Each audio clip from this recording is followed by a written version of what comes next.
United Nations statistics on women participation in tech is wanting, 22% to be precise. Here in Kenya, the situation is even dire. While others struggle with the question, why are more women still shying away from tech? Well, tonight we ask the big question, the what and the how can women break the glass ceiling in order to break into the big boys club? Of course, today to help us dissect into that topic is Nangami Masaha, the founder of Girls in Tech Foundation. And of course, our reporters have been working round the clock to bring you up to speed with the latest development in the world of politics, business, and sport. But first thing first, our top stories tonight.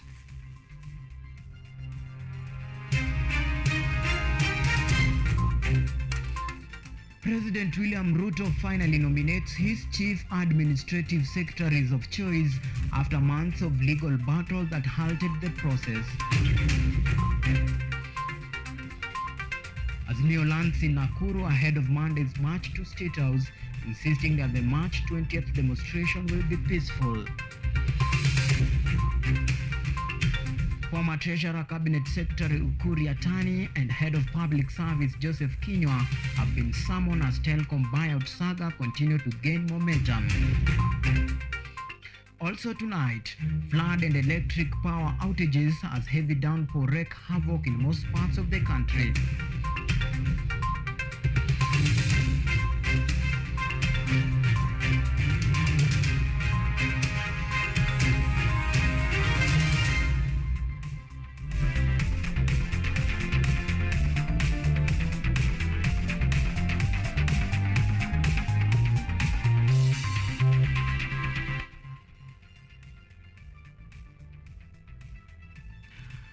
Many thanks for joining us today on KUTV Primetime News. And of course, my sign language interpreter today is Ruth Chepkoech.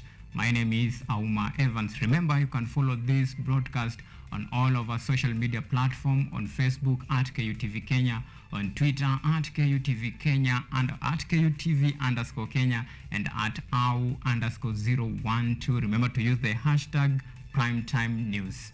Now, Azimio la Umoja One Kenya leader Raila Odinga has today led fellow coalition leaders and citizens in rally held at Nakuru County. With only 4 days remaining to the impending demonstrations set to be staged in Nairobi on Monday, Odinga assured Kenyans that the March 20th demonstration will be peaceful, insisting that the call for reforms is inevitable. Our very own Joseph Case is on that beat tonight.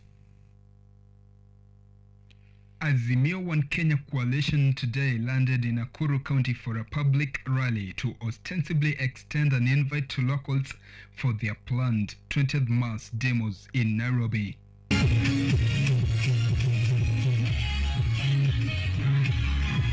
As 3 days remain to the upcoming demonstrations, the coalition's leader Raila Odinga has reiterated that the demonstrations will be peaceful and that he does not intend to disrupt any business activities. No, you can assassinate Raila Odinga physically, but you can never assassinate his ideas and the cause for which he stands.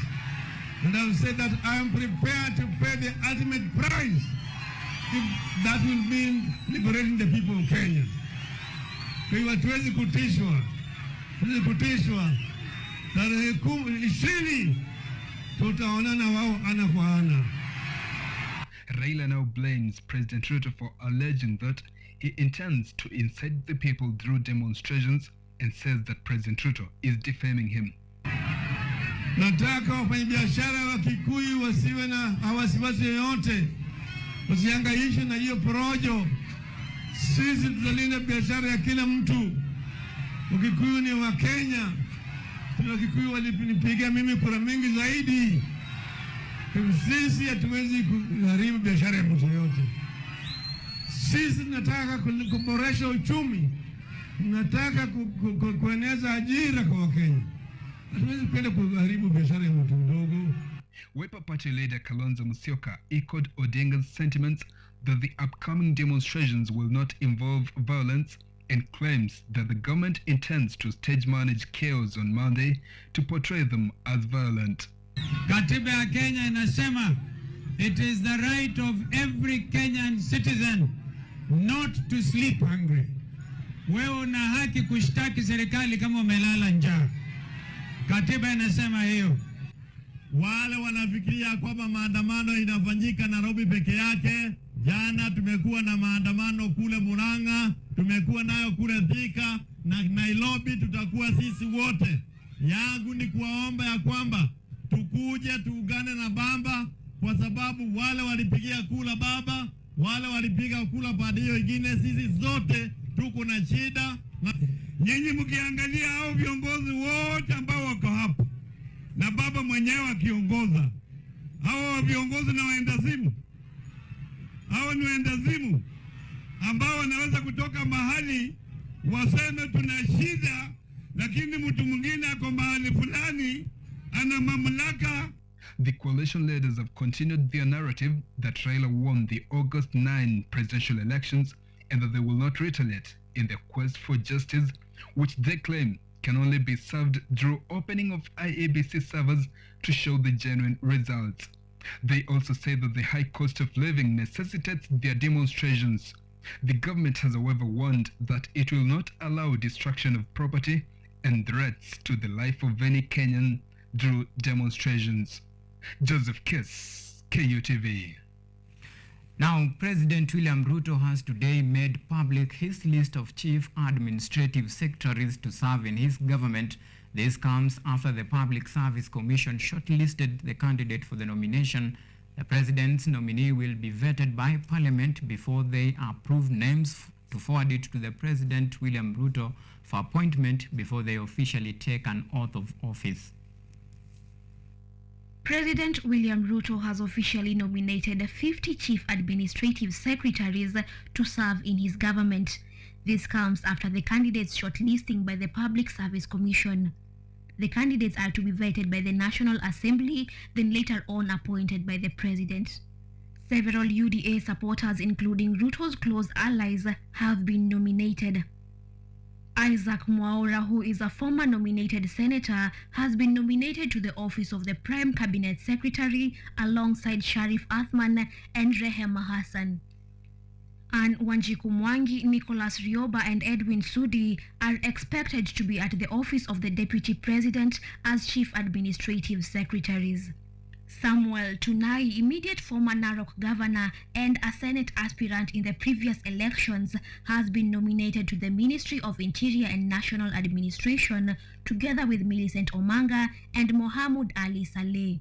Alfred Agoi, former Sabatia Member of Parliament on the ANC ticket, will take on the Ministry of Defence upon approval. In the Ministry of Foreign and Diaspora Affairs, Joash Maangi and Catherine Waruguru have been nominated to take office. Maangi is a former Kisii County Deputy Governor during James Ongwae's term, who missed out. The former Mumias East Member of Parliament Benjamin Washiali and Nicholas Gumbo, who vied against Governor Orengo in Siaya, have been nominated to the Ministry of Roads and Transport. Blogger Dennis Itumbi and Simon Mwangi Kamau are to be in the Ministry of Information, Communication and Digital Economy. Former Nairobi Governor and Homa Bay gubernatorial aspirant Evans Kidero will lead the Ministry of Investments, Trade and Industry. Others include Bishop Margaret Wanjiru, former Starehe MP Charles Njagwa, and the NAT Principal Secretary Wilson Sosion, who heads to the Ministry of Tourism, Wildlife and Heritage. The ministries are now fully constituted. Yvonne Kemuma, KU TV. While in the wake of the high cost of living being experienced in the country, a section of Thika residents have protested against the high cost of food production and unbearable living condition. In the leadership of the Thika Small Traders Chairman Peter Mpugwa, the resident threatened that if nothing is done, they will join Azimio protest next week to demonstrate against the government they voted for. Led by Thika Small Traders Chairman Peter Mbugwa, a section of Thika residents took to the roads to protest against what they termed as unbearable cost of living. The protesters urged President Ruto and his deputy Rigathi Gachagua to heed to their cause as the cost of living has become unbearable for them. While sharing his sentiments, Peter Mbugwa stated that considering the hard economic situation facing the country, reduction of gas prices and chicken feeds is not a priority, as human welfare is more important. Kwanza waangushe chakula wanadamu, si ndio? Hebu pigeni sufuria. In addition, Mr. Peter noted that if the government does not reduce the prices of basic commodities, they will have no choice but to join the Azimio protest on Monday next week. Waangushe chakula ya wanadamu kesho. Ndio. Phyllis Mbudia Ahuka in Thika decried the cost of living, citing that she can no longer sustain her family needs in the current economic situation. Phyllis also urged the government to rethink policies such as removal of subsidies so as to allow the common man survive in the hard economic times. Mimi venye ningesema na ningeomba hii serikali itubadilishie, maisha imekuwa ngumu. Iteremshe unga, vitu za kukula, watoto wanakufa na njaa, kupata unga kupelekea watoto ni shida. Ndio. Tuko na shida, gharama ya maisha iko juu. Unga ndio hiyo. Kila kitu watu wanalia. Mheshimiwa Rais na deputy wake Rigathi Gachagua, angalia maisha ya watu. This happens just 3 days until the opposition leader Raila Odinga leads demonstrations to protest against the high cost of living in the capital, Nairobi. Ruth Wanjiru for KU TV. All right, thank you, Ruth Wanjiru, for that report. Now, from high cost of living to telecom buyout saga, former Treasurer Cabinet Secretary Ukur Yatani and former Head of Public Service Joseph Kinyua have been summoned to appear before the Joint Departmental Committee on Finance and Planning, the Committee on the Communication, Information and Innovation over the 6 billion telecom buyout saga. The committees that met today says that their decision aimed at unearthing any illegal activities in the deal that skewed against the Kenyan taxpayers. Joint Departmental Committee on Finance and Planning and the Committee on Communication, Information and Innovation have today summoned former Cabinet Secretary Ukur Yatani to present himself before the same committees to help them in investigating how the government made payment to presumably buy telecom shares worth 6 billion shillings 4 days before last year's general election. The committee has also summoned former Head of Public Service Joseph Kinyua to also appear before them to answer questions on the same matter. Kinyua is expected to avail himself to help the Finance Committee in investigating the withdrawal and payment of the funds. The members of the committee, led by the chairperson Francis Kuria, saying that the reason behind the summoning of the former regime officials is not aimed at annihilating them, but to help Kenyans to understand the reason for the government not receiving the dividends of the shares from Telecom Kenya, despite using 6 billion shillings to buy shares from the company. The Controller of Budget, Esther Nyakango, during her appearance to the Finance Committee, revealed that Ukur Yatani coerced her to withdraw 15 billion shillings. However, Yatani dismissed the claims, saying that the withdrawal followed the legal process as per the Constitution. As allegations concerning misuse of public funds continue to dominate political discourse, the parliamentary committees are looked upon on to determine the truth. James Muriki Mwenda, KU TV. All right, elsewhere, Isiolo Senator Fatuma Dulo has finally been removed as Senate Minority Whip. Speaker Amason Kingi announced the changes on Thursday after a month-long standoff that put him at loggerhead with Azimio senators. According to Kingi, verdict he effected, have been satisfied that the minority wing met all the set requirement and the standing orders. Senate Speaker Amason Kingi has finally made a verdict on the changes that were made on the leadership of minority side. Senator Ledamo Lekina will now serve as minority leader, replacing Adan Dulo Fatuma. Ledama will be assisted by Senator Edwin Sifuna, who will act as Deputy Minority Whip. Honorable Senators, it is therefore my finding, and I so rule, that the letter sent to me by the Senate Minority Leader met the requirements of standing orders as stipulated in Standing Order number 23, and accordingly, Senator Fatuma Adandulo, CBS MP, has been validly removed as the Senate Minority Whip. 2. Senator Ledama Olekina, MP, has been validly elected as the Senate Minority Whip and is now the Senate Minority Whip. And 3rd, Senator Adrian Watenya Sifuna, MP, has been validly elected as the Deputy Senate Whip and is now the Deputy Senate Minority Whip. I so rule. Additionally, according to Kingi, he verified several documents presented to him to effect the changes. They include an order by the Political Parties Dispute Tribunal that struck out a case filed by Dulo challenging her removal. The Speaker also said that he was satisfied with the minutes of the minority senators that resolved to remove Dulo, as well as the list of members who signed the petition to remove her. The approval of those changes means that the term of Senator Adan Dulo Fatuma as Minority Whip has come to an end, giving space to Senator Olekina Ledama.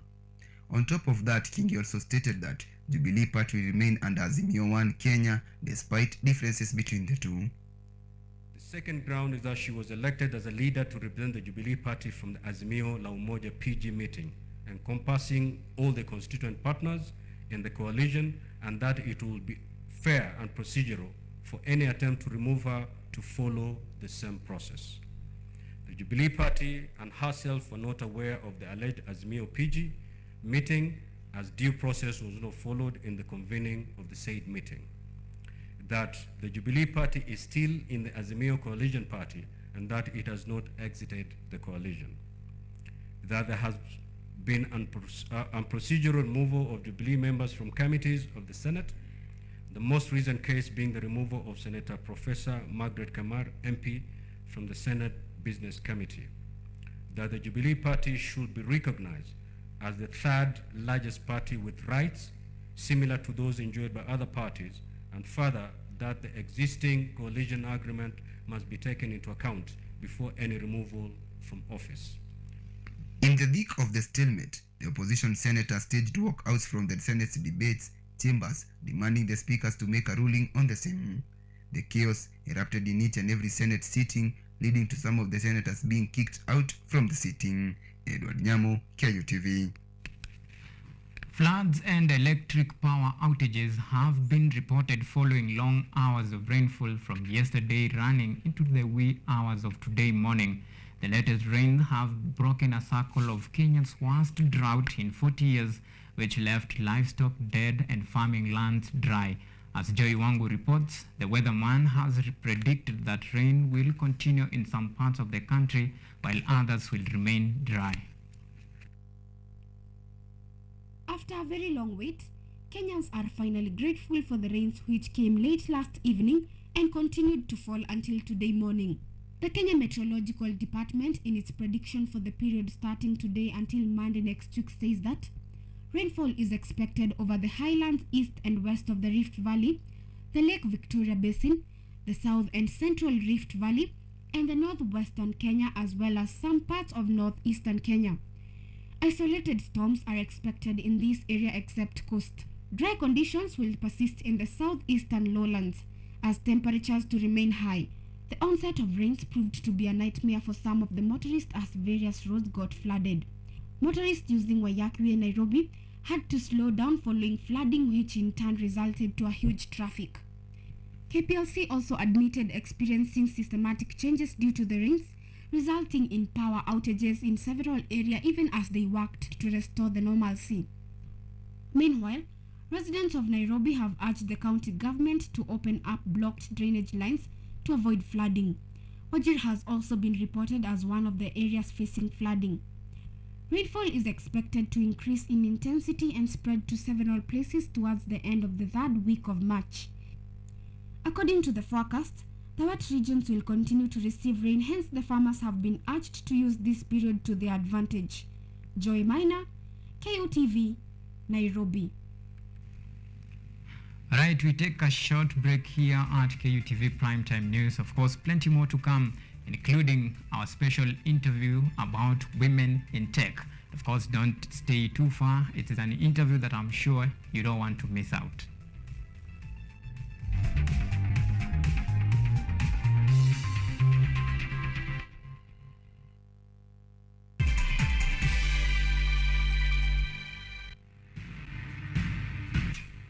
I just fixed the leak in the sink. What? I can't be with you after what happened. Hello, darling. It's been a while since you graced my humble dwelling with your presence. You think you're better than me, Sahara? Well, it tastes twice as nice. When pleasure has a price.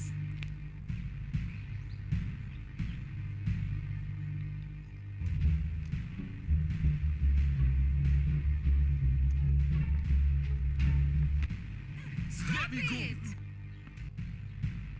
Oh, it's you. Ready for some big news.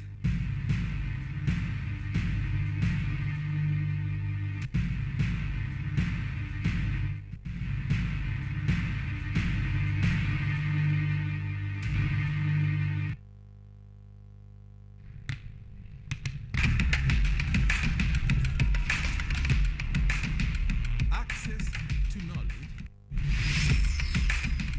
Solution to unanswered questions.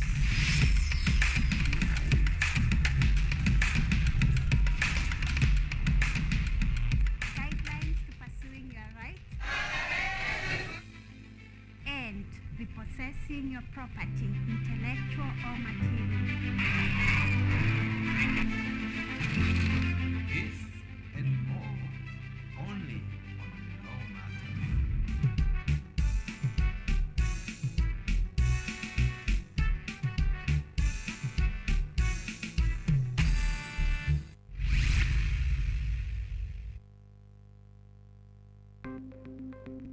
Maelfu na maelfu ya wahamiaji wakiwa na watoto kutoka nchi za Amerika ya Kati wanaendelea kuwasili kwenye mpaka kati ya Marekani na Mexico. But folks, I'm going. Thank you very, very much. I appreciate it. Thank you. Ni habari kutoka pembe zote duniani. Pipopa si vuguvugu. Pipopa ni idea. Sazidi ananyonya, hanyonyi vizuri, anakuwa hayuko comfortable. Jeshi la Jamhuri ya Kidemokrasia ya Kongo linapambana na waasi wa ADF.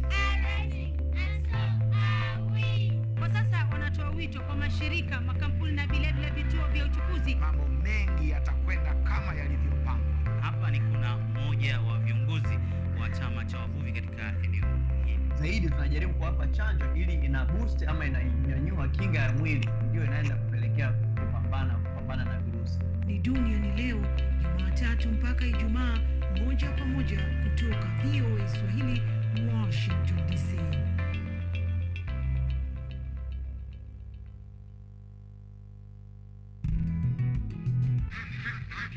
Can have one male duck for 5 female ducks. Yeah. So that's enough ratio to enable us breed enough to get the right number of eggs from them. Huyo bata nimemshika vizuri, nimefunzwa na Linda Laura kuwashika vizuri. Nimemshika vizuri, ametulia, au sio? Lakini hebu fikiria, huyu bata ni wa kiume ama ni wa kike?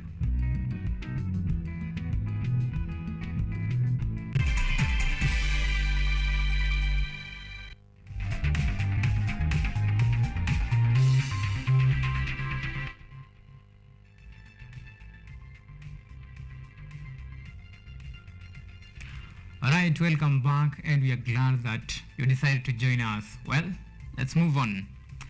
Arid and Semi-Arid Lands Principal Secretary Idris Dagota has said that the government is working to change its policy and approach drought in the country from responsive to prior planning so as to create permanent solution to recurring drought crisis in the country. The PS was speaking in Dagonoti Primary School in Tana River County during a relief food distribution exercise targeting drought-affected persons. Arid and Semi-Arid Lands Principal Secretary Idris Dakota has led a relief food distribution exercise to aid drought-affected persons in Tana River County today. He said the government will distribute 3,600 bags of rice and 2,000 bags of beans to the affected persons across Tana River County, adding that the government is introducing feeding program to make sure that children remain in school. Dokota has also reiterated government's plan of changing policies and approach to drought in the country from responsive to prior planning so as to create permanent solutions to recurring droughts in the country. He said that the government will not keep on distributing relief food and water tracking year in, year out, and that proper prior planning must be done so that good policies are created to sustain the people throughout dry seasons. He further said that the government will invest in water infrastructure by innovating ways of harvesting rainwater, construction of mega dams, and drilling of boreholes. So the problem of ourselves has been problem number 1, water, number 2, water, number 3, water, up to number 100 is water. So if we solve 60%, if we solve water problem, then we'll have solved 60% of the economic problems of our people in ourselves. So the focus of the current regime should be water infrastructure, then invest in productivity. Bora Member of Parliament Yakubu Ado, who was also present, told the government to allocate more resources to his constituency. Ningependa kuambia serikali kama kuna resources zinaletwa Tana River hususan Bura constituency tuweze kuangaliwa kwa sababu tuko county 4 katika constituency moja. Kwa hivyo kama kuna allocation tuweze kuongezewa inshallah. The latest report by the Kenya Food Security Steering Group shows that the number of Kenyans affected by drought and hunger has gone up from 4.2 million to 6 million. Tana River County is at an alarming stage with at least 150,000 people in dire need of relief food, while malnutrition rate for children is at 25%. Mutunga Joseph, KUTV. It is a relief road for construction companies within Mount Kenya region and its environ after investors put an asphalt concrete plant in Embu County. The plant, which began its operation on Tuesday this week, will likely deal with high transportation expenses that contractors were forced to put up with and increase the cost of doing business in that region. Contractors operating within Mount Kenya region have until recently been sourcing their concrete from Nairobi County due to its unavailability locally, thus incurring high transport expenses. Ken Moneki, the proprietor of asphalt concrete plants, says that the idea to put up an asphalt concrete mixing plant in Embu County was informed by the need to bridge the gap in construction value chain in terms of bringing the commodity at close proximity to local contractors. The journey to Igolwan has been a long journey. I think now it's spreading to almost 2 years. We started with a small crash in Ogwere. Then we spread out to Eshiara. Then we saw that there was a gap in the value chain of the construction value chain. That's why now we invested in the asphalt concrete. Moneki also observed that so far 3 plants, 2 crushers and Alphas concrete have created employment for 500 locals who are now able to afford basic commodity from proceeds of their employment. Now at 3 centers, I'm sure we've employed both permanent and cashews. We have a total of like 500 personnel, and we expect that we are going to add more. The company sales manager Paul Gatimo says that the plant has also been training ground for students in Technical and Vocational Education and Training Institute TVET, who have been able to acquire hand-on skills on how to use and operate plant machineries and equipments. TVET students are getting a lot of practical examples to work with. So that, for example, when you look at the programs, yes, they have a few practical classes in their coursework, but you really need to feel the touch of how it's actually being done on the ground. Some of the youths who have already secured employment could not hide their joy due to the opportunity accorded to them to acquire skills in construction works as well as earn a living. I am an employee of Igolwan. I joined the company last year and I was onboarded to find a new industry. Asphalt concrete, commonly known as tarmac, is a composite material used in construction of roads, highways and airport runways. Wilson Tobiko, KU TV. All right, thank you, Wilson Tobiko, for that report. Now, following a report from our partner VOA documents how a Kenyan mother to a newborn child with a neurological disorder got her motivation to establish a cave that offer employment to Kenyans with such neurological disorder. Take a look. 18-year-old Natasha Mwangi's efforts to find a job were futile until a month ago when she got a job here. Natasha, who was born with cerebral palsy, welcomes guests at this cafe that offers jobs to people with neurological disorders. I'm happy and at the same time excited. Thank you. Ayura's Neuroso Cafe is the first of its kind in Kenya. The owner, Diana Ayo, says the name is derived from her now 5-year-old daughter, Ayira, born neurodivergent. More and more I get parents approaching me and asking me, can my child come and work for you even if it's for free? I will even pay you. And I told them that is not the essence. My essence is to empower them so that the society, not only Diana can absorb them, but other people can. Guests at the cafe are also educated on neurodiversity and how to interact with neurodiverse adults and children, including through art. You're just seeing this person for who they are beyond any extremities that they have or anything that they might, about them that might be different. Common neurological disorders include autism, dyslexia, attention deficit hyperactive disorder, ADHD, and cerebral palsy, among others. These conditions are triggered by genetic predisposition and events during pregnancy.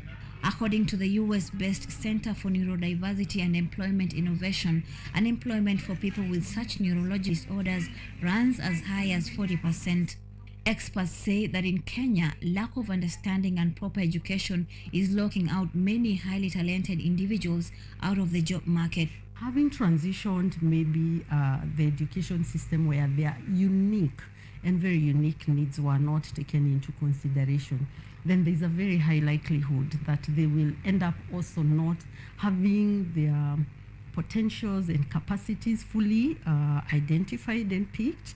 And then this goes now to limit what we are talking about, the working space. Neurodiversity is an understudied and underreported field, especially in Africa, according to the Neurodiversity Center. Diana hopes efforts such as this will help to educate and sensitize the public. Victoria Amunga for VOA News, Nairobi. Right, it's time that we take another yet short break. When we come back, the discussion is all about women in tech. Conversation that I'm sure you don't want to miss out. My goodness. Let's take that particular short break. When we come back, plenty more to follow.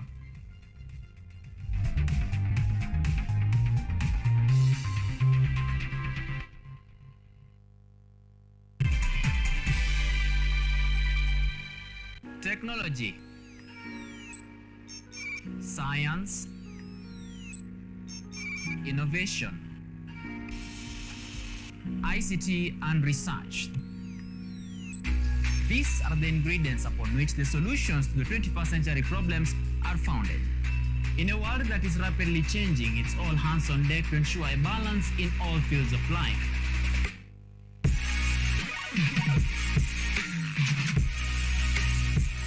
Women, young and old, are also in the front line, breaking the glass ceiling, becoming thought leaders in the larger tech space. Not forgetting other societies marginalized. And when the tech Avengers come together, we inch closer to a much safer, efficient, and sustainable world. What we view as a norm in today's advanced world was just an idea, and for nostalgic reasons, we trace back to the iconic days to bring you the retro tech. On Tech Innovation Show, we encapsulate all the pillars of the fourth industrial revolution, decoded in a language, all for one, one for all. Every Monday at 8:30 as we push the mantra, keep learning something new each and every day. Only on KUTV, a new experience.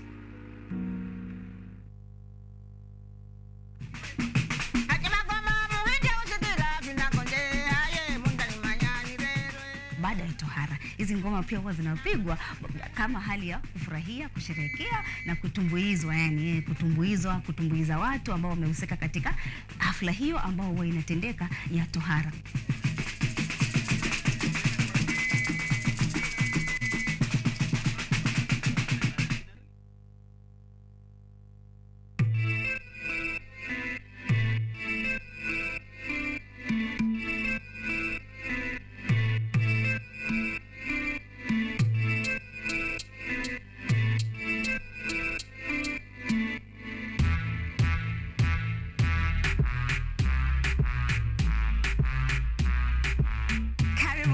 To the Church O'Clock Show. I'm your host, Esther Becky. And my name is DJ Terrence. We start you off with a word of prayer and get you started with a live transformational worship experience.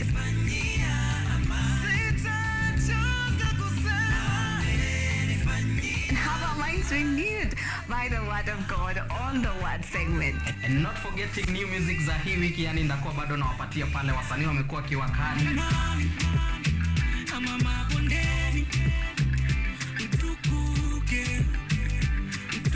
So make sure manzo tune in because zitakuwa zina flow pia pale mixes kwa wingi, yani zitakuwa zina come through, and pia performance yani from our gospel artist hapa on Gospel Art from 7 to 10 a.m. only on KUTV.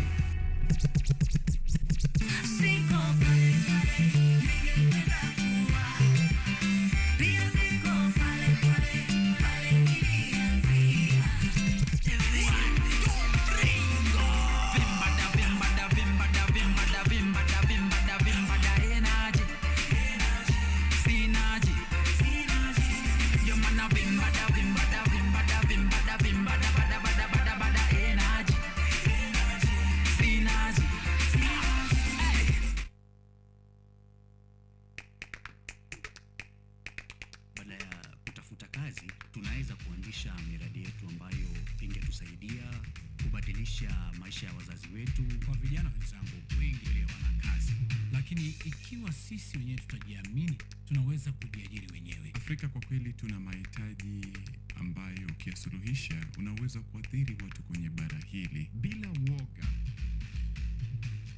Watu huwa na uzalishaji zaidi, wanajawa na ujasiri, wanakuwa wabunifu na wanakuwa wenye maarifa. Niliamua kuacha kazi, hata kama sitafanikiwa, nitakuwa nimejaribu, nitakuwa najua haiwezekani. Hakuna kitu cha ajabu hapa. Kila anayepata ufanisi hufanya kazi usiku na mchana. Kitu kitakusukuma na kuwezesha kupata maarifa ambayo hukuwa nayo. Tunajaribu kutengeneza kitu kitakachopita mipaka ya nchi hii. Ikiwa unataka kubadilisha ulimwengu, anza na nyumbani.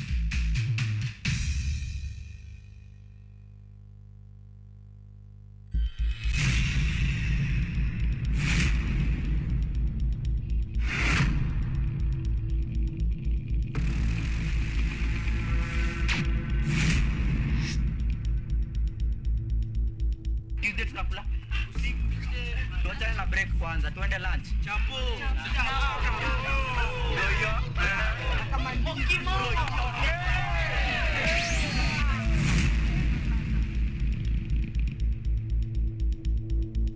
Rasha piga shada kuna giza.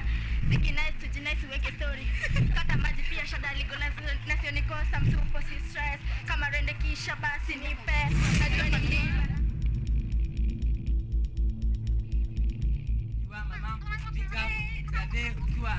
Big up, sis, big up, shows, mama, big up, oh yeah, wase wote, okay, my principal, big up.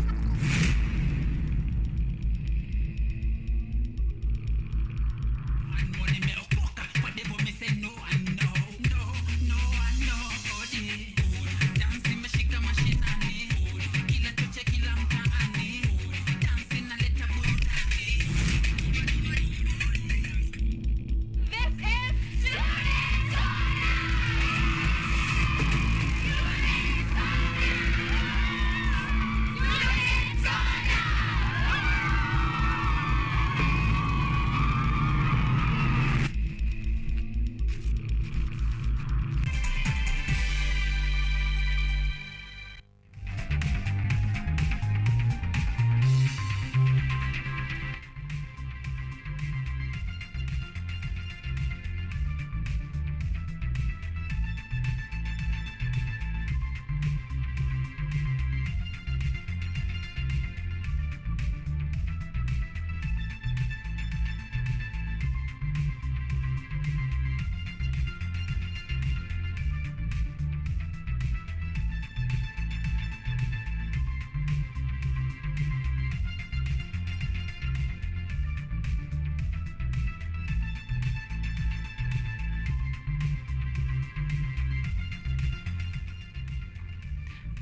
Right, welcome back, and now it's time to dive direct into that interview.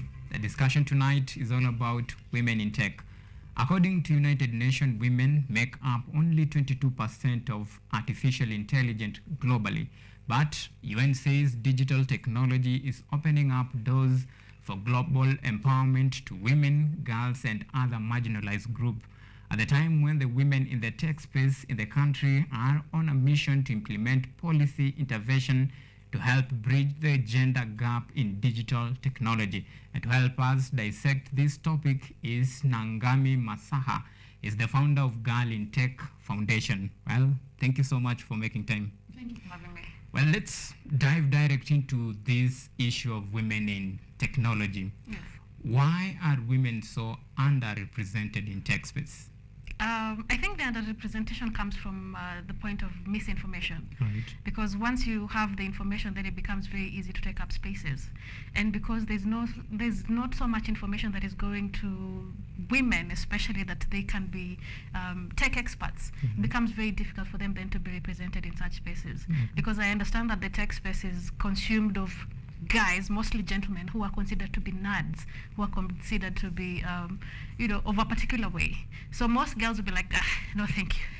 I wouldn't want to be in such a space because, of course, the space is occupied by people who are considered to be a bit weird or awkward in society, and most girls want to appear as though, they're doing things that will brighten and bring up their essence, so to speak.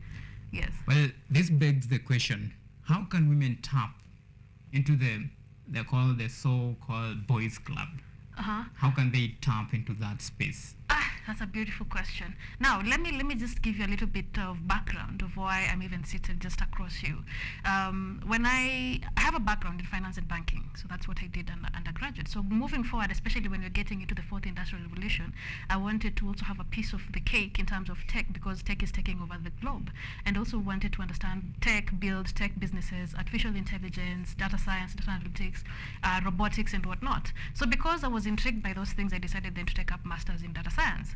But in class, one thing I realized is that the class only had 2 ladies, and the rest of the class was just made up of gentlemen. So I asked myself, why is it that it's just only us, the 2 of us, who are here? Of course, at some point I almost felt as though I was in an engineering class, because you know that in engineering classes, that's when you have, a very marginal, perhaps very small amount of number of women in the space. So as I was doing that, then of course I went on to do research to find out, are women then dominant, or are they taking up spaces in other tech environments? Because I'm doing data science, but the tech space is, the tech field is big, only to realize that especially in artificial intelligence, there are very, very, very few gentlemen, or even cybersecurity, most of them are men. So to that end, that's when I realized that this tech thing is something that of course then should be introduced to girls, and ladies should take up the spaces and come and join the gentlemen and join the boys club, as you say.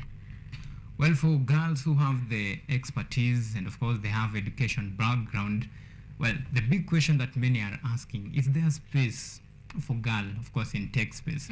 I understand, for first of all, to solve this problem, first of all, you must, invest in some sort of technology, but Kenya is still lagging behind in terms of that. While even at the time that many are advocating for girl in tech, do you think we are at par, in a place where we can comfortably say now we have, the spaces, the job available for our ladies? Yes. So because you must first tackle the problem before you advocate for changes. Yes.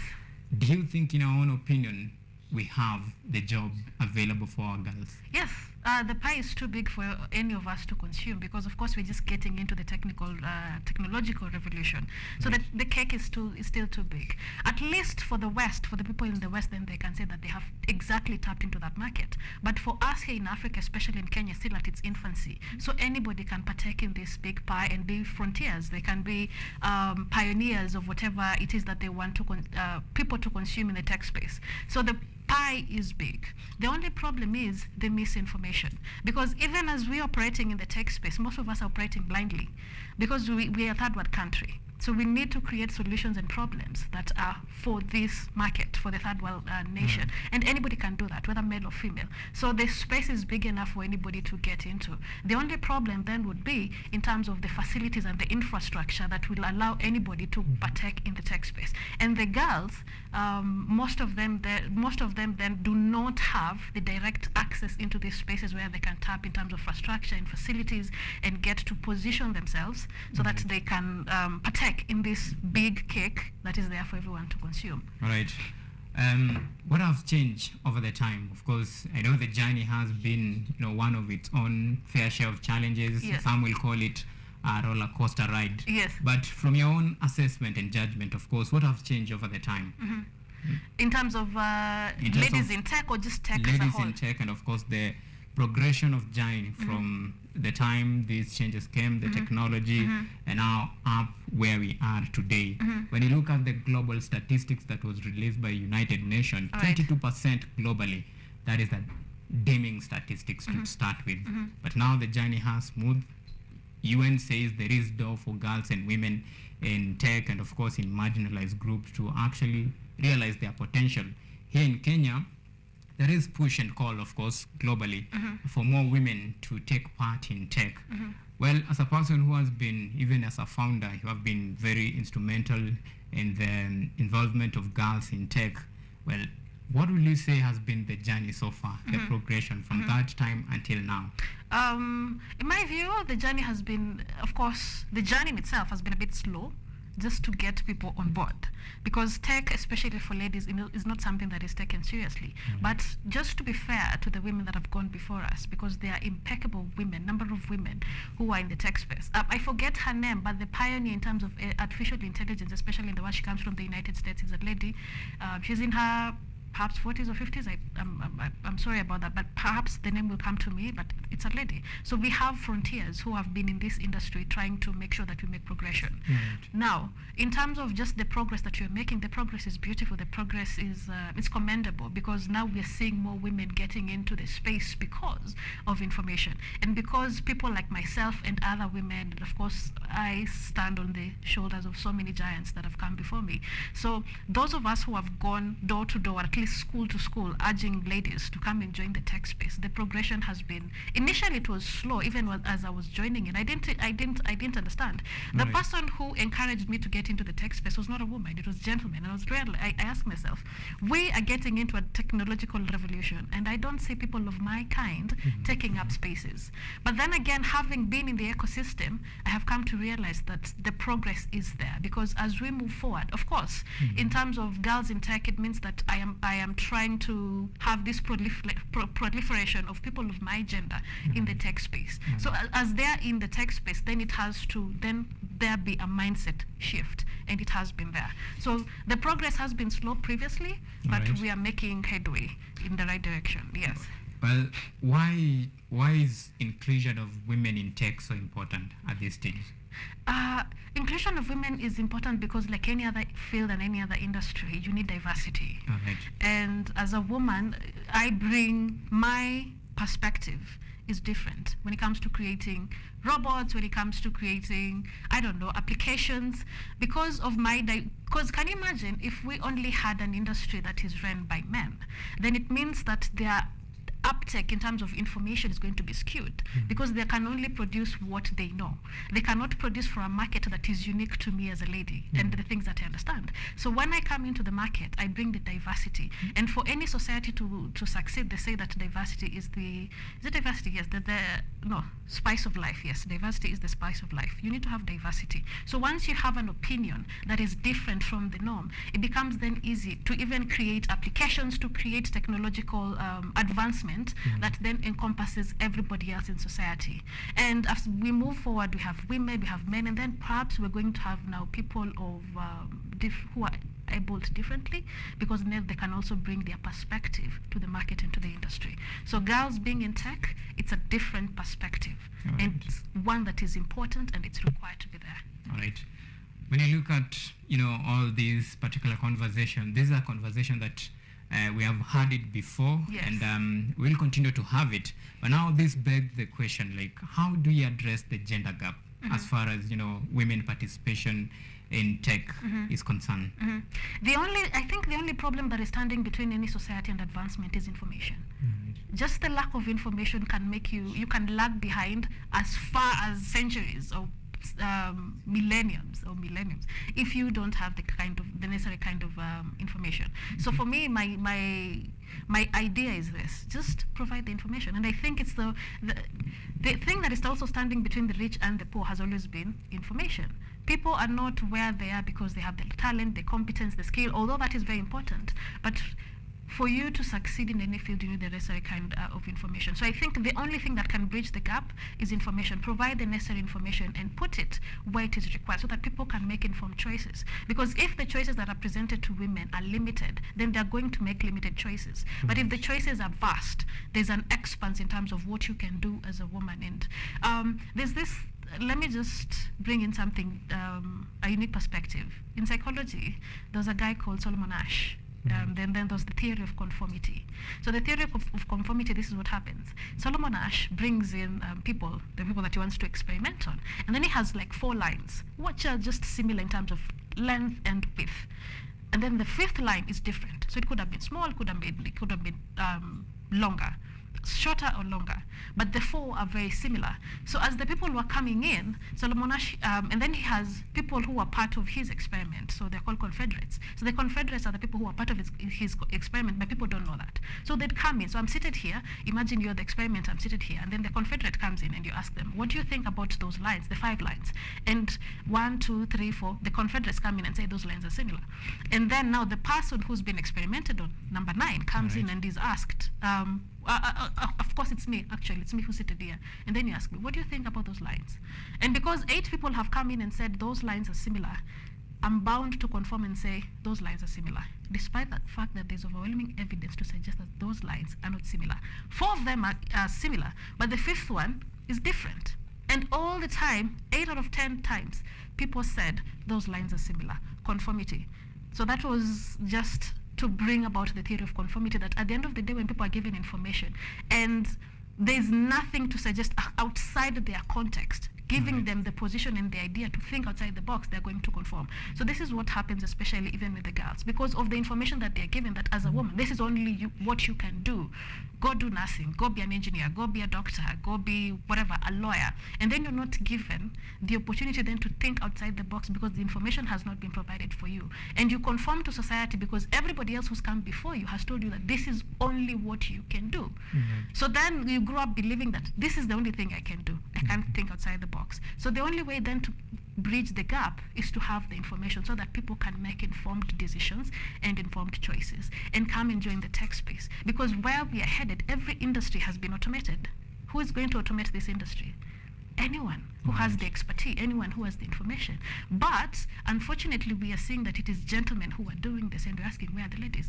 Okay. Yes. Big question, where are the ladies? Now, let's talk about how to fix this, because if you have information, on the other hand, you still need to have some sort of policy to accompany this information. Do you think the drawn-out nature of proceedings that have somehow slow the pace of this involvement of ladies, or I mean girls and women in tech, could be as some of the result of women not taking part in decision making on the table? Who do you think are responsible for this slow start? Tech ordinarily or originally is a boys club. It is a boys club. So for any lady to come into the boys club, first of all, you need to have a seat at the table. Before you can have a seat at the table, you have to prove yourself worthy of being at the table. In fact, you have to prove yourself worthy of being at the door. Somebody has to get you to the door. Unless you know there's a party going on, you're not even going to dress up and show up for the party. So there are very few women who saw that there is a party going on. It's a boys club, and we want to be part of this club. So the joining, you become a part of the boys club and you have a seat at the table. Unfortunately, the women who have a seat at the table are not making enough noise to say, there is a bigger pie here. These gentlemen need our help. these gentlemen need a perspective as women. So, hey, we are here. Why don't you come and join us? Because now once they create the policies, they create the information that will then attract everybody into the boys club. Because as we know, tech in itself, it's emanated from Silicon Valley. Silicon Valley, by and large, is a boys club. So my view is this: if we have enough women advocating for other women to come and join in, because I think this woman and girl thing can only be forwarded, it can only be championed by women. It's very difficult for a man to say, hey, girls, come, you know, be suspicious. Why are you asking us to come on board? But if it's a lady who says, I understand the benefits, I understand the need for you to be part of this big industry, I understand for you to be part of the future, because tech is a part of the future. But how can you be a part of the future if presently you were not in the train? Okay. Yes. When you look at the accessibility, even as we come to the tail end of this particular discussion, when you look at the accessibility in terms of, let's say, the mobile gadget, internet connectivity, in order to empower, those are some of things that you need to look at. How will you say, in terms of, these internet connectivity, access to mobile phones, even in remote areas, how will you weigh in, according to your assessment, how will you weigh in even as you drive the agenda of girl, women in tech? All right. So for me, my vehicle is Girls in Tech. And the intention has been to go to villages, and especially from the western region from where I come, because charity begins at home. So I felt, let me just go there when they have career days, let me try to motivate them, inspire them, and try to at least, maybe twist them into joining this space, because it's a beautiful space. Then it begins with empowerment, one person at a time, one step at a time, then they'll come and join the space. Now, when it comes to the mobile phone proliferation, it's there. I mean, even when you go back to the villages, I was quite shocked to realize that they are vast. They are vast when it comes to technology and the phones and whatnot, but it only ends with WhatsApp, Facebook, because you see girls or boys in the village, they are also they're also on social media. So that means that they already have the platform to begin, where they can begin this entire conversation. Tech is going to happen on the phones when they have the phones, when they have the computers. So the gadgets, the electronics that they have, the gadgets, the phones, the tablets, the laptops, these gadgets that they have, definitely they can use them to their advantage instead of just using it for Facebook and whatnot. All right. Right. Your parting shot, even as we wind up. All right.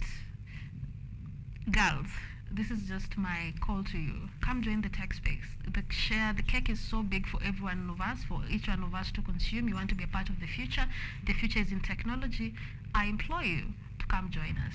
Girls in Tech, we will be there in schools, primary, high schools, and colleges, just to implore you to come and join the tech industry, because it's a beautiful, beautiful place to be, and there's so much you can do as young women in the tech space. All right. Nangami Masaha. I'm sure I've got it right. Got it, yes. All right. Thank you so much for making time, of course, and giving in your views on this, important discussion. It's always a pleasure to have you. My distinguished honor to be here. All right. And now that's bring the end to this particular broadcast. Of course, many thanks for those who made this production a success, and of course to you, our viewers, for always keeping us company in the last 15 minutes or so. Of course, my name is AUMA Evans, and our sign language interpreter tonight is Ruth Chepkoech. Well, I do wish you a very fabulous and a fantastic good night. Until next time, bye-bye for now.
hizi ngoma pia huwa zinapigwa kama hali ya kufurahia, kusherehekea na kutumbuizwa, yani kutumbuiza watu ambao wamehusika katika hafla hiyo ambao huwa inatendeka ya tohara.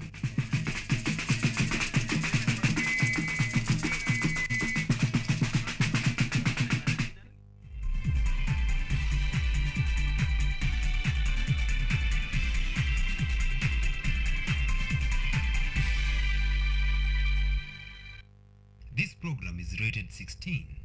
The content is restricted to only those above 16 years.